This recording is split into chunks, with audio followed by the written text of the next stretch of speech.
이 본문이 어떤 본문이냐면 예수님께서 이제 십자가를 지시기 위해 어디로 갑니까? 십자가에 있는 곳 어느 성이죠?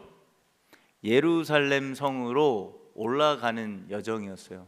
근데 갑자기 예수님은 이 마지막 여정, 이제 십자가에 달려 죽으시잖아요, 그렇죠? 이 마지막 여정에 한 곳을 들리게 됩니다. 그곳이 오늘 본문에 등장하는 지역, 예, 맞습니다. 여리고였어요. 왜 갑자기 예수님이 생뚱맞게 여리고에 들리셨던 걸까요? 여리고에는 뭐 수많은 사람들이 살고 있었겠죠. 근데 여리고에 오늘 등장하는 저와 여러분들이 적어도 한 번 정도 들어봤을 법한 이름, 누가 살고 있습니까? 예, 삭개오라는 사람이 살고 있었습니다. 이 삭개오의 직업이 등장하죠. 삭개오의 직업이 뭡니까? 네, 정확히 말하면 세리장입니다. 세리장은 세리보다 어떨까요? 세리보다 좀 더 높아요. 그래서 세리장은 여러 명의 세리를 고용해서 세리가 하는 역할이 뭐죠? 세금을 거두는 일들을 주관했습니다. 당시 유대인들은 세리들을 너무너무 좋아했을까요? 싫어했을까요? 저를 싫어하는 줄 알았어요. 깜짝 놀랐는데 왜 갑자기 싫어했다라는 말에 반응을 왜 이렇게 세게 하시는지 모르겠네. 당시 유대인들은 세리들을 되게 싫어했습니다. 맞습니다. 싫어했는데 왜 그렇죠? 동족들에게 세금을 걷었어요. 누구를 위한 세금? 로마를 위한. 그 당시에 로마 식민지 상태에 있었잖아요. 그래서 로마인들이 와서 유대인들의 세금을 징수하는 것이 아니라 동족인 세리 혹은 세리장이 동족의 돈들을 징수해서 로마에 바쳤다고요. 근데 세리가 왜 비호감이고 싫었는지 여기에 이유가 있습니다. 단순히 그냥 로마를 위한 세금만 징수하고 끝난 것이 아니라 거기에 플러스 알파가 있었어요. 그 알파가 뭡니까? 자기의 배를 채우기 위해서 일정 금액을 더 징수했던 거예요. 그래서 일부는 로마에 바치고 일부는 뭐 한 거예요? 자기의 배를 채웠습니다. 그래서 정상적이라면 부자가 될 수 없겠지만 세리는 뭐였습니까? 오늘 등장하는 표현에도 나와 있지만 세리는 부자였습니다. 근데 그 부자의 그 돈들을 각자 동족의 등을 쳐먹어서 배를 불리는 일로 부자가 됐기 때문에 사람들에게는 아주 비호감이고 너무너무 싫은 혐오스러운 대상이었다는 거예요. 근데 놀랍게도 세리는 이 사실을 알았을까요? 몰랐을까요? 예, 사람들이 자신을 싫어하는 것을 너무 잘 알고 있었습니다. 그냥 단순히 싫어하는 정도를 넘어서 여러분들 그 로마의 식민지 상태, 우리 일제 시대를 생각하면 쉽게 이해할 수 있을 것 같아요. 일제 시대 때 우리도 무장 독립 투사들이 있었잖아요, 그렇죠? 이 당시에도 있었을까요? 없었을까요? 있었습니다. 이 당시에도 로마를 대항한 무장 독립 투사들이 있었어요. 그 사람들의 집단의 이름을 뭘로 부르냐면 열심당이라고 불렀어요. 질럿, 스타크래프트라는 그 질럿 맞습니다. 열심히 뛰어다니고 힘을 내는 그 열심당원들이 무장 독립 투사들이었어요. 이 사람들은 밀정 뭐 이런 영화에서도 여러분들 보면 아시겠지만 국내외 매국노들을 어떻게 합니까? 암살하는 거예요. 암살하는 역할들을 합니다. 이 열심당원들은 이 모든 사람들이 그렇지는 않았지만 열심당원 중에서도 이 세리를 어떻게 하려고 했을까요? 죽이려고 하는 사람들이 있었어요. 그래서 세리는요, 기본적으로 밖에 나갈 때 절대로 혼자 나가지 않습니다. 누구를 대동합니까? 굿파더? 아니죠. 아빠를 대동하는 것이 아니라 경호원들을 대동했어요. 자기 목숨을 노리는 사람들이 시시탐탐 있으니까요. 세금을 거두려고 할 때 세금을 주는 척하다가 해코지할 수 있는 거잖아요. 그래서 세리들은 항상 경호원을 대동해서 나갔습니다. 그런데 지금 삭개오는 지금 어떻게 하고 있죠? 예수님을 보기 위해서 어떻게 합니까? 아마도 경호원을 대동하지 않았던 것 같아요. 예수님을 보기 위해서, 만나기 위해서 혼자 출발합니다. 3절에 삭개오는 예수님이 어떤 사람인지 몹시 궁금해합니다. 왜 궁금했을까요, 여러분들? 삭개오가 왜 예수님이 궁금해졌을까요? 예수님에 대한 소문은 이미 예수님이 이제 십자가를 지러 올라가시는 끝물이잖아요. 그렇기 때문에 온 유대 지역에 예수님에 대한 소문이 파다했습니다. 긍정적인 이야기들도 많았고 부정적인 이야기도 많았습니다. 그냥 핫 이슈였어요. 어떤 의미에서든. 근데 이 예수님의 소문 중에 여러분 누가복음 7장 34절에 예수님에게 유명한 소문이 하나 붙어요. 그것은 세리와 죄인들의 뭐죠? 친구라는 소문이 있었습니다. 삭개오가 누굽니까? 세리. 근데 동족들에게 미움받는 그러나 돈 많은 부자 세리 삭개오. 근데 예수님이 온대요. 어떤 궁금함이 생겼을까요? 정말 세리인 나도 예수님이 나를 친구로 생각할까? 나를 만나면 다른 사람처럼 정말 불편한 시선과 불편한 표정으로 나를 바라보는 것이 아니라 나를 정말로 친구로 대해 주실까라는 궁금함이 생긴 거예요. 그래서 어떻게 하는 겁니까? 위협을 무릅쓴 거예요. 경원대동하지 않습니다. 예수님이 계신 곳으로 갑니다. 네, 예수님은 어디 가나 인싸잖아요. 여리고에 예수님 떴다고 하니 여리고에 있는 동네 마을 사람들이 다 몰립니다. 엄청 몰려서 사람들 사이에 둘러싸여 있는 상태였어요. 좀 슬픈 장면이 여기 등장하죠. 하필 삭개오가 키가 작습니다. 그러니 보이질 않아요. 예수님을 보고 싶은데 보이질 않아요. 여기서 포기합니까? 아니요. 정말 예수님을 만나고 싶었어요. 정말 그 소문의 예수님이 맞는지 자기 눈으로 확인하고 싶었어요. 그래서 삭개오가 어떻게 합니까? 돌 무화과 나무 위로 올라가요. 동네니까 바삭하니까 예수님이 어떤 길로 루트로 지나갈 것을 예측해서 그 오실 길 어느 한 중간에 나무 위에 올라가서 예수님을 보기 위해서 거기서 대기하고 있었어요. 근데 놀랍게도 여러분 그 장면을 생각해 보세요. 예수님이 지금 오고 있어요. 혼자 오는 게 아니죠. 제자들과 함께 주변에 여리고 동네 사람들에 의해서 사람들로 둘러싸여서 이리저리 밀리고 치이고 복잡하고 정신없는 상황 속에서 길을 걸어가고 계세요. 근데 예수님께서 의도적으로 누구를 보십니까? 삭개오를 보십니다. 삭개오를 쳐다보시면서 말씀하세요. 그게 5절 말씀이잖아요. 한번 띄워주시겠습니까? 5절 말씀 한번 같이 읽어봅시다. 시작. 삭개오야 속히 내려오라. 내가 오늘 내 집에 유하여야 하겠다. 그거 진짜 여러분들 삭개오라고 생각해 보세요. 여러분들이 삭개오 입장에서 보면 이거 정말 충격적인 이야기 아닙니까? 예수님이 저를 아이 컨택을 하고 나를 알아본다니까요. 그냥 지나갈 수 있는 거잖아요. 못 볼 수도 있는 거잖아요. 근데 예수님은 지금 삭개오를 보기 위해 오신 거예요. 그러면서 놀랍게도 거기서 끝나는 게 아니야. 어이 거기 일로 와봐 이런 게 아니잖아요.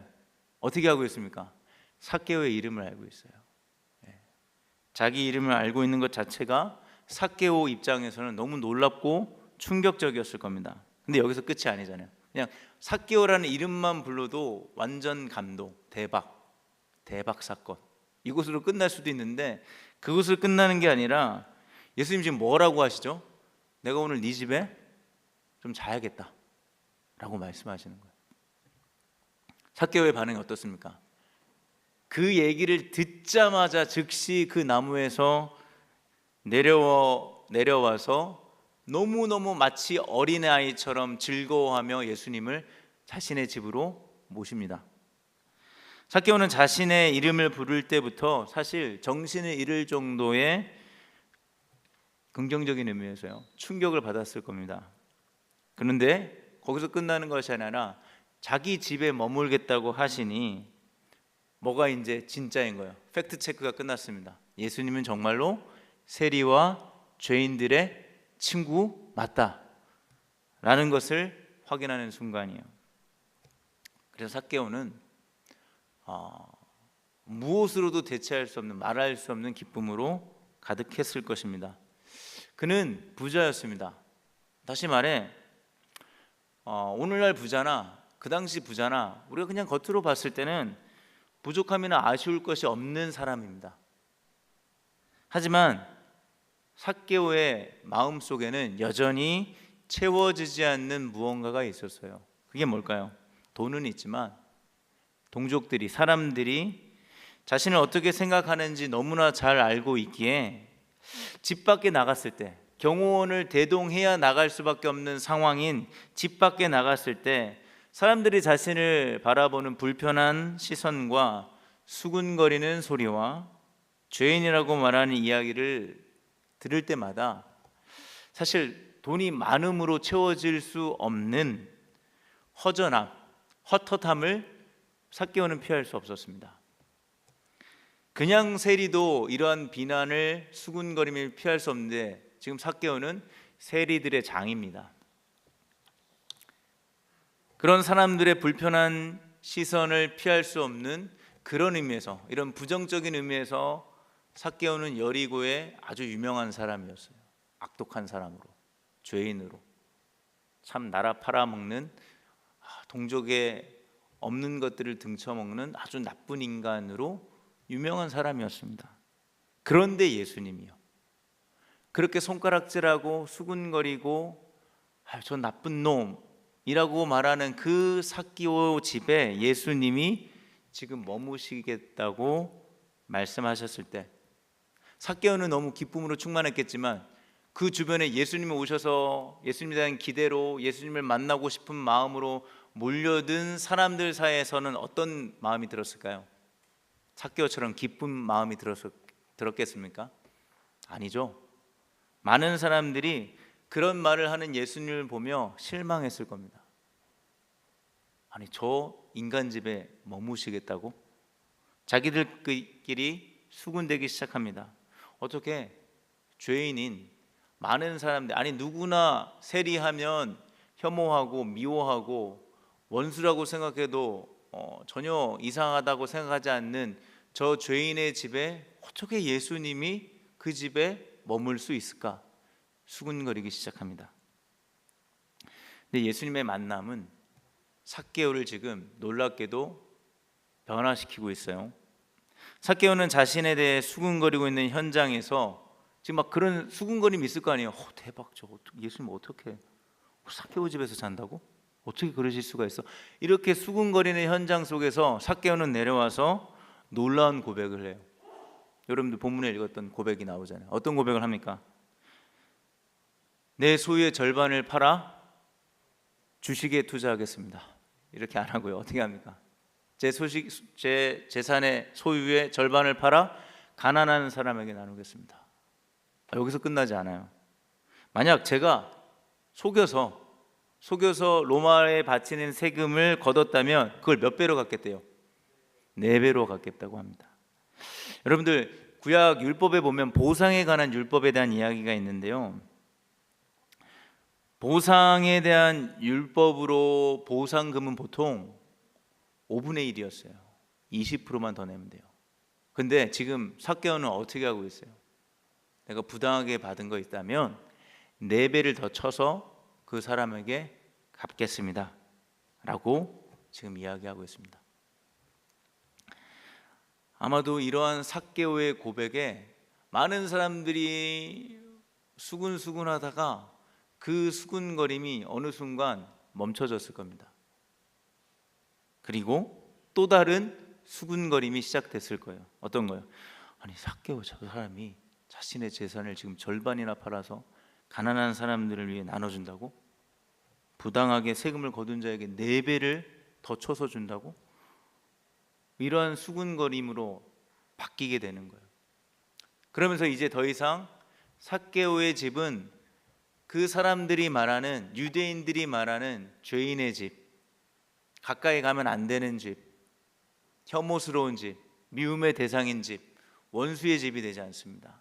예수님이 머무시는, 예수님이 함께 유하시는 구원의 집으로 바뀌는 놀라운 현장이 되고 있는 거예요. 이렇게 삭개오의 변화는 어떻게 시작되고 있습니까?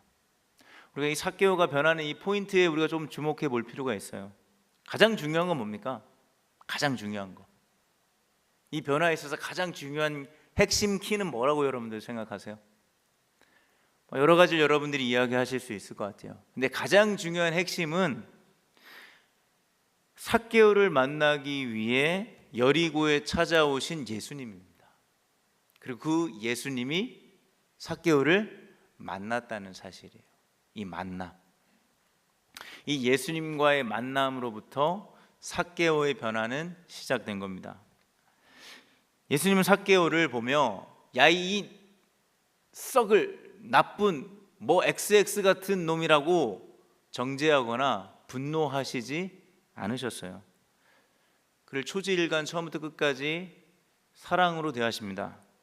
위협을 무릅쓰고 자신을 만나기 위해 나무 위에 간당간당 불안하게 서 있는, 사실 아주 다구리 당할 수 있는 상황인 거잖아요. 그렇지 않아요? 세리장 삭개오 아니야? 하면서 열받은 사람, 행동파 있는 사람 몇 명만 분위기 만들면 그냥 나무에 올라가서 삭개오 끄집어 내려서 경호원도 없는데 자기 마음대로 분풀이 할 수 있는 거 아니에요?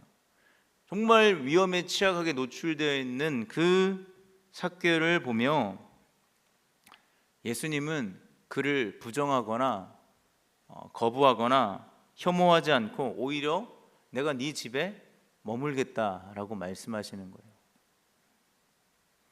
세리의 친구가 된다는 이 소문이 사실이었습니다. 예수님은 삭개오에게 그러면서 야, 내가 이렇게까지 했는데 니 좀 정신 좀 차려야 되지 않겠냐? 세리로서 잘못한 거 있으면 좀 이젠 그만해야 되지 않겠냐? 라고 말씀하시지 않았어요. 회개를 요청하지 않았습니다, 여러분들. 이런 만남 속에서 예수님의 그 사랑이 느껴지는 만남과 말과 행동 속에서 삭개오는 무엇을 요구하지도 않았는데 변화의 시작을 스스로 고백하고 있습니다. 자기가 해야 할 일을 정확히 알았고 그 일을 하겠다고 많은 사람들이 모여있는 그곳에서 선언하고 있어요. 다시 말씀드리지만 예수님은 굳이 지금 목적지가 어디죠? 예루살렘 성이에요. 예루살렘 성을 가는 길에 굳이 여리고 성에 들어갈 필요가 없으셨습니다. 하지만 예수님은 십자가에 달리시기 전에 또 다른 목적이 있으셨어요. 어떤 목적입니까? 바로 삭개오를 만나기 위해 여리고 성에 들어가셔야 했습니다. 왜 삭개오를 만나야 할까요? 왜 삭개오입니까? 그것이 오늘 우리가 읽은 10절 말씀입니다. 우리 10절 말씀 다시 한번 띄워주시겠습니까? 10절 함께 읽어봅시다. 시작. 인자가 온 것은 잃어버린 자를 찾아 구원하려 함이니라. 인자가 누구죠? 예수님이잖아요. 예수님이 온 목적이 뭐라고 얘기하고 계세요? 잃어버린 자를 찾고 구원하러 오시기 위해 오신 겁니다. 예수님이 이 땅에 오신 것, 잃어버린 자를 찾기 위함입니다. 그 잃어버린 자가 누굽니까, 여러분들? 아주 멋있고 예쁘고 괜찮은 사람들을 잃어버려서 너무너무 아쉬워하면서 이 땅에 오신 겁니까? 물론 우리 잃어버린 자들 중에 그러한 사람들이 상대적으로 충분히 있을 수 있죠. 그렇죠? 그러나 예수님이 지금 찾는 대상을 보십시오. 세리와 같이. 이 말이 무슨 상징이고 무슨 의미가 있겠습니까? 누구나 모두가 미워해도 괜찮을 만한 대상이에요. 그런 싫어하는 죄인으로 낙인 찍혀 살아가는 자들을 잃어버린 자로 찾으시러 오신 것입니다. 여러분들, 이미 이때 예수님의 12제자 중에 세리가 있었습니다. 예수님이 이 땅에 오셔서 12제자를 처음 삼으실 때부터 그 가운데 세리가 있었습니다. 세리 누굽니까? 레위가 있었습니다. 레위를 제자로 부르시면서 예수님이 이렇게 말씀하셨거든요. 건강한 사람에게는 의사가 필요 없다. 병든 사람에게 의사가 필요하다. 나는 의인을 부르러 온 것이 아니라 죄인을 부르러 왔다. 하며 레위를 제자 삼으셨습니다. 이처럼 예수님은요, 그 당시나 지금이나 모든 시대를 통틀어서 사람들이 싫어하고 혐오하고 경멸하고 미워하는 사람들을 위해 이 땅에 오신 겁니다. 사람에 따라 그 미움의 정도는 다를 수 있습니다. 그중 세리는요, 아마도 최고의 레벨이 아닐까 싶어요. 세리는 모두가 싫어하고 미워하는 모든 사람들이 말하는 죄인이었습니다. 하지만 예수님에게는 모두 똑같이 잃어버린 자고 모두 똑같이 찾아야 하는 대상이었어요. 그래서 예수님에게 만약에 잃어버린 자의 리스트가 있다면, 잃어버린 자 목록이 있다면 거기서 실수로 빠지거나 아무리 양보하고 봐주고 봐줘도 이런 사람은 절대 안 돼라는 사람은 없습니다. 이제 예수님이 곧 예루살렘에 들어가셔서 지실 십자가는 어떤 십자가입니까? 누구를 위한 십자가입니까? 누구만을 위한 십자가가 아니라 모든 사람을 위한 십자가입니다. 예수님이 이 땅에 오셔서 사람들이, 특별히 종교 지도자들이, 말씀을 가르치는 사람들이 성경을 들이대며 말씀을 들이대며 율법을 들이대며 이런 사람은 정말 죄인으로 낙인 찍고 부정하다 말하는 사람들, 그 당시에는 한센병자들이 있었고 창녀들이 있었고 세리들이 있었습니다. 그리고 이들과 함께 어울리기에는 너가 부정해지니까 안 되고 의인인 너와 수준이 맞지 않기 때문에, 또 수준이 맞지 않은 또 다른 부류들, 가난한 자들, 당시 사회 약자라고 얘기하는 수많은 사람들과 함께 먹고 마시고 그들이 친구 되어 준다는 건 있을 수 없는 일이었어요. 근데 지금 누가 하고 계시는 겁니까? 구원하러 왔다, 내가 잃어버린 자를 찾으러 왔다, 내가 할 일은 이것이다, 이것이 내 삶의 목적이다 라고 하시는 예수님이 보여주신 삶의 전부였습니다. 예수님에게 친구가 될 수 없는 사람은 아무도 없었어요. 저 인간은 절대 안 돼 라고 하는 사람까지도 예수님은 찾아가시고 친구가 되시며 그들을 마음 깊이 환대하셨습니다. 그 환대가 삭개오도 변화시킨 거예요. 근데 암만 정죄해 보십시오. 암만 옳은 소리 해 보십시오. 여러분들이 변하나 바뀌지 않습니다. 우리를 바뀌게 하는 것은 주님의 사랑이고, 그 주님의 사랑을 아는, 그래서 이웃을 내 몸같이 사랑하는 여러분들의 진심 어린 환대에서 누군가가 변화가 되는 거예요.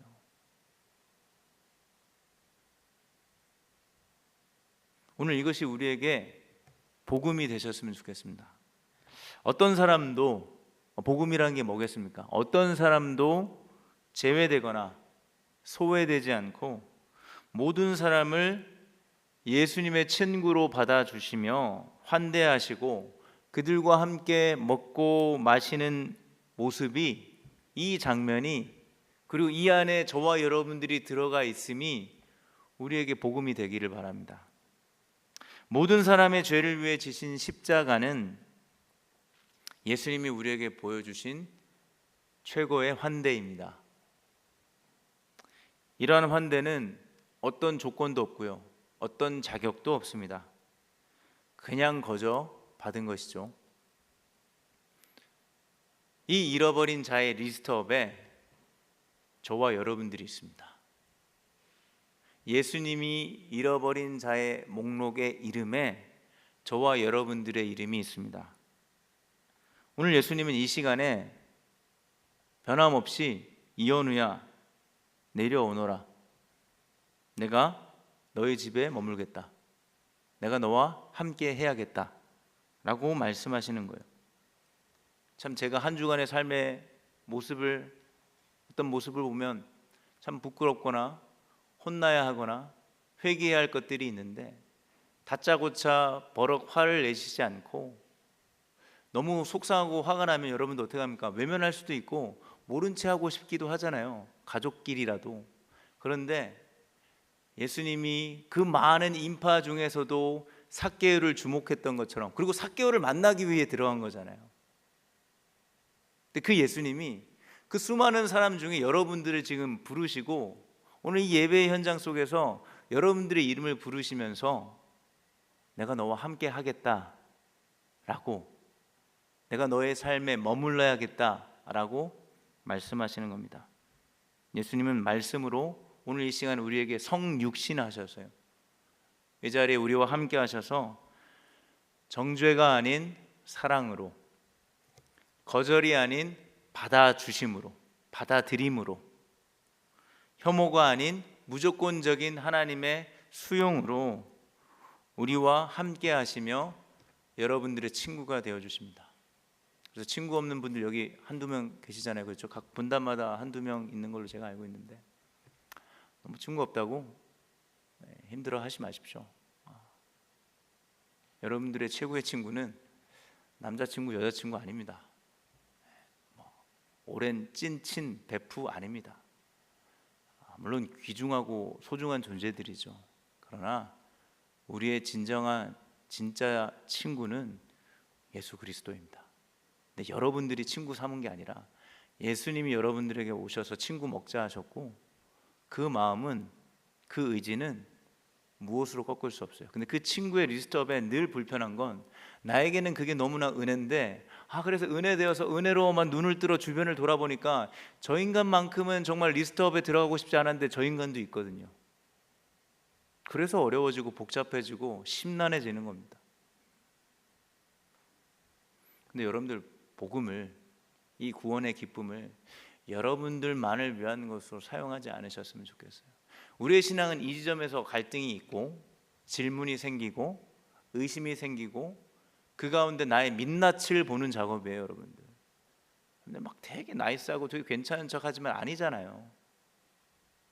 그러나 우리의 신앙은 그 모습을 막 괜찮아 하지만 분노하고 있고 시기하고 있고 열받아하고 있는 나를 옆에서 떠나지 않고 사랑스럽게 바라보시는 예수님과 함께 나를 바라보는 작업이에요. 그게 마냥 좋은 건 아니죠. 매번 즐겁고 행복하고 감사가 넘치는 시간은 아닐 겁니다. 근데 이게 복음이고, 이게 우리가 신앙생활에서 앞으로 다루고 치열하게 고민해야 하고 씨름해야 할 영역 중에 하나라는 사실입니다. 그래서 우리가 이것을 넘어서, 우리가 은혜 가운데 이것을 넘게 될 때, 삭개오와 만난 주님을 통해서 삭개오가 변화된 것처럼 우리도 자신의 것을, 여러분들 정말 많이 없잖아요. 오늘 새벽부터 제가 단기 봉사 한다고 카페에서 커피 좀 팔아봤는데 한 4시간, 5시간 서 있으니까 다리가 너무 아픈 거예요. 발바닥이 너무 아프고 허리도 너무 아프고. 알바하는 친구들 존경스럽습니다. 그거 얼마나 번다고 그렇게 해서 1,000만 원을 법니까? 고작 몇십만 원 버는데 그렇게 하루하루를 살아가는, 참 열심히 고군분투하고 있는 청년들 다시 귀하다는 생각들을 하는데요. 어쨌든 그렇게 여러분들의 모든 것을 쏟아부어서 어떻게든 돈을 번 그거 별것 아니지만, 삭개오처럼 가난한 자들, 오늘식으로 표현하면 무언가 채움이 필요한 사람들이 보인다면 내 것으로 채우고, 이런 건 없겠죠. 여러분들 부당하게 뭔가를 누군가에게 삥을 뜯는 사람은 없잖아요. 있다면 4배로 갚으십시오. 4배로 갚으십시오. 아니면 이렇게 적용해 볼 수도 있을 것 같아요. 누가 나에게 밥을 사줬다, 누가 나에게 커피를 사줬다, 누가 나에게 선대를 하고 환대를 했다, 4배로 갚으십시오. 기다리고 있겠습니다. 이번 한 주 너무 설레이네요. 6월 첫 주 너무 설레입니다. 누가 먼저 저에게 그러한 삭개오가 다가올지 너무 기대됩니다. 말씀을 정리하겠습니다.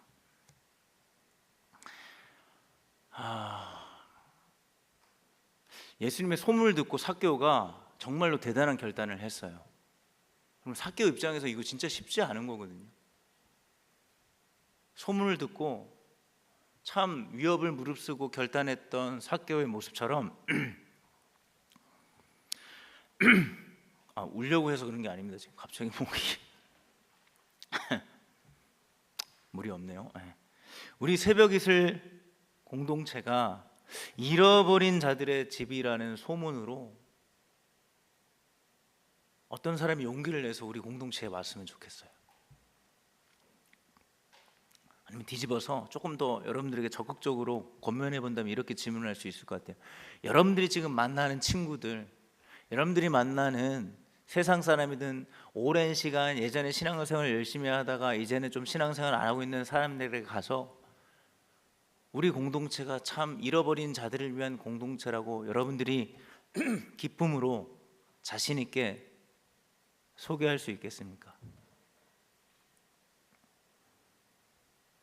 이 질문을 물어보는 건 우리 공동체 여전히 안 되는 부분이 있죠. 그래서 여러분들에게 여러분들 셀프 어떤 비판과 문제 제기를 하면서 그래서 그래 우리 공동체는 그래서 안 돼 라는 것을 확인하라는 말이 아닙니다. 그런 공동체로서 내가 누군가에게 소문을 전해줄 수 있는 사람이 될 수 있을 만큼 우리 공동체를 좀 사랑하셨으면 좋겠습니다. 우리 공동체를 좀 소중히 여기실 수 있었으면 좋겠습니다.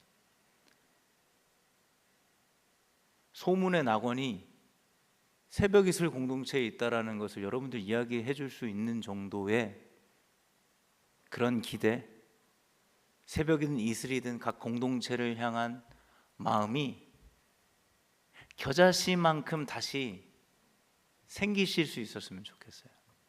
많은 걸 바라지 않습니다. 손바닥도 아니고 손톱도 아니고 겨자씨만한 마음이라도 우리 안에 우리 모두에게 생길 수 있었으면 좋겠습니다. 특별히 목자와 부목자 빼고요. 우리 목원들에게 그런 마음들이 먼저 있었으면 좋겠습니다. 우리 모두는 과거에 모두 잃어버린 자였습니다. 화장실 들어갈 때와 나갈 때 우리의 마음이 다르듯이 이제는 마치 어느 순간부터 나는 원래부터 잃어버린 자가 아닌 것처럼 누군가를 바라보고 계시진 않습니까? 그래서 내 기준에서 나와 비슷하면 받아주고 다르면 거부하고 있지 않습니까? 마치 수군거리던 사람들처럼 낯설고 이상하고 문제 있고 불편한 자들을 향해 끝없이 여러분들 스타일대로 수군거리며 나와 비슷한 사람들끼리 끝없이 뭉치려고 하고 있지만 않습니까? 잃어버린 자들의 집이 된다는 것, 우리 새벽이슬 공동체가 잃어버린 자들의 집이 된다는 건 이러한 우리의 각자 가지고 있는, 저도 그렇고 여러분도 그렇고 없을 수 없습니다. 그러나 각자 가지고 있는 이 끼리끼리의 경계를 조금씩 허물고 그 경계를 확장하는 겁니다. 우리 안에 완벽한 사람 없습니다. 누구나 하나님의 은혜가 필요한 존재입니다. 그래서 아무 조건 없이 아무 자격 없이 하나님의 초대를 받고 그분의 자녀가 되었는데 나는 여전히 누군가에게 어떤 조건과 자격을 제시하면서 이렇게 하지 않으면 너와는 함께 할 수 없다라고 이야기하고 있지는 않습니까? 다시금 오늘 이 시간 묻지도 따지지도 않으시고 저와 여러분들의 이름을 부르시며 내가 너와 함께 하겠다, 너의 일상 가운데 내가 좀 머물러야겠다 라고 말씀하시는 그 주님의 사랑을 다시 한번 확인할 수 있는 저와 여러분들이 되셨으면 좋겠습니다.